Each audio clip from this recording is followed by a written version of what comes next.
નમસ્તે, મારી ચેનલમાં આપ સૌનું સ્વાગત છે। આજે આપણે બનાવીશું લીલા લસણની સૂકી ચટણી। એના માટે મેં 500 ગ્રામ લસણ લીધું છે અને આવી મોટી કળીવાળું જ 500 ગ્રામ લસણ લીધું છે। ઝીણી કળીવાળું આપણે નથી લેવાનું, જે કૂણું લસણ કહીએ છીએ। હવે એ બધા જ લસણને મેં સારી રીતે સાફ કરી અને ધોઈ લીધું છે। ધોયા પછી એને સારી રીતે કોટનના કપડામાં પોળું કરી લઈશું અને એમાં બિલકુલ પાણી ના રહે એ રીતે એને સૂકવી લેવાનું છે। બિલકુલ પાણી નીકળી જાય પછી જ એને આપણે ઝીણું ઝીણું સમારી લઈશું।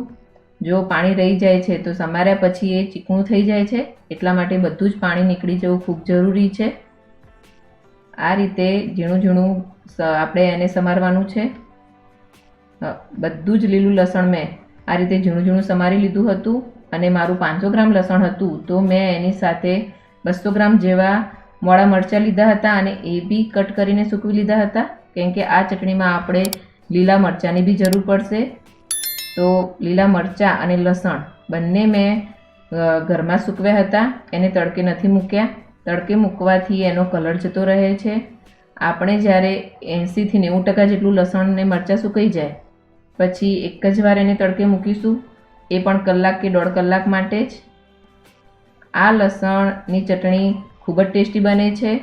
લસણ બ્લડ પ્રેશર અને કોલેસ્ટ્રોલ કંટ્રોલ કરવામાં હેલ્પ કરે છે। આ લસણની ચટણી મને મારી મમ્મીએ શીખવાડી હતી અને વર્ષોથી અમારા ઘરમાં દર સિઝનમાં બને છે। તો લસણ અને મરચાં સુકાઈ ગયા છે। આ ચટણીમાં આપણે ગળપણ માટે ગોળ યુઝ કરીશું, ખાંડ કે સાકર એવું કંઈ જ વાપરીશું નહીં। ગોળ તમારા ટેસ્ટ પ્રમાણે તમે લઈ શકો છો। મરચાં અને લસણ આ રીતે અધકચરા વાટી લેવાના છે, એકદમ પાવડર જેવા નથી કરવાના। હવે આપણે એમાં ગોળ મિક્સ કરી લઈશું।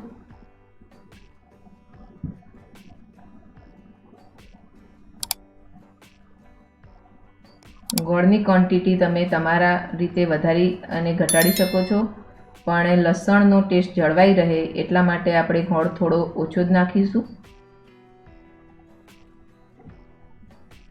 હવે એમાં મેં પહેલાં 2 પાવલી જેટલું તેલ નાખ્યું છું।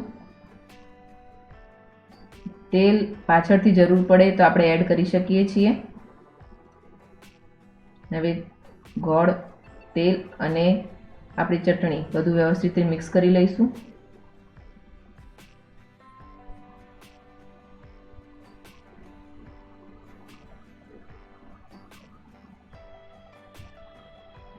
આ લસણની ચટણી ખાવામાં એકદમ ટેસ્ટી બને છે। જો જમવા સાથે એને થોડી થોડી ચમચી લઈને બેસીએ તો જમવાનો ટેસ્ટ પણ ખૂબ સારો આવે છે। હવે એમાં થોડું સ્વાદ પ્રમાણે મીઠું નાખી દઈશું અને મને તેલ હજુ ઓછું લાગે છે એટલે હું ફરીથી અંદર તેલ એડ કરીશ।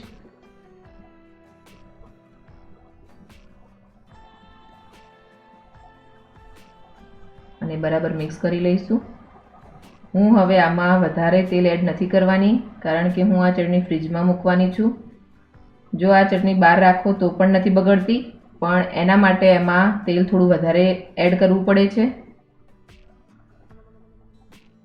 આ ચટણીમાં તમે કોઈ પણ ફ્લેવરનું તેલ યુઝ કરી શકો છો। તો બસ મારી ચટણી હું આવી રીતે જ રાખીશ, આમાં વધારે તેલ એડ નહીં કરું અને બગડતી નથી બધા જ ઇન્ગ્રેડિયન્ટ સૂકા હોવાથી। હવે એને આ રીતે કાચની બરણીમાં એરટાઈટ બરણીમાં જ ભરીશું।